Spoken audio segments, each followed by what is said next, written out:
How to Create a Glitch Monologues Season 20 Chapter 6. This is Season 20 of How to Create a Glitch in the Matrix Monologues Episode 6. In this episode, we will be summarizing the primary pathway through which the social economy manages relationships.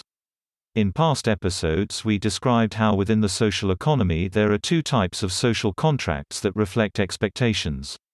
First, there are conjoined expectations. That is when two people form a common set of expectations that becomes a social contract.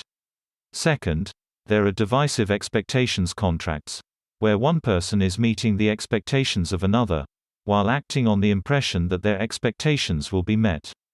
Divisive expectation contracts are rather one-sided. They are actually more like a breaking of a conjoined expectation contract, because there is no meeting of the minds. Now, these two types of contracts typically coexist in a situation of preferential expectation matching. Let's say three people are involved. Person A has a conjoined expectation contract with person B. Person C used to have a conjoined contract with A, but now has a divisive expectation contract. There will be appropriation of C by B, that is, the expectations that would have been met according to A and C will now be met instead by A and B. Let me give you a real-world example. Person A and Person B have just started a relationship. Person A and C have just ended one. But Person C expects a reconciliation. Person A has no intention of reconciling but leads Person C to believe that they will. Person C acts with reliance on that expectation. Person B appropriates the conjoined pairing of A to C. Practically, this manifests as C losing a part of themselves, passion, feelings of attachment and possession, relative to A to B. Practically, this manifests as A gaining the passion of B and C towards A.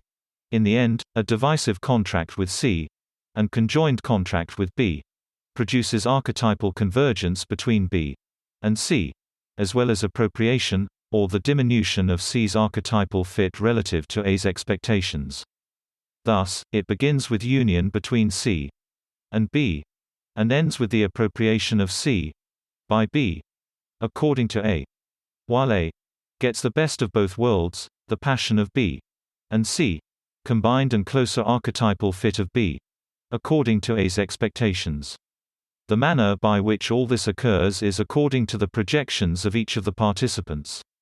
Both person C and B are forming a tonic relationship with A, but only B is receiving the acts of possession, according to the attachment, pursuant to the release of tension. A is effectuating the intentions, the projections of B but not C. C is losing confidence theft, pursuant to the divisive expectation contract, while B is exchanging that confidence with A.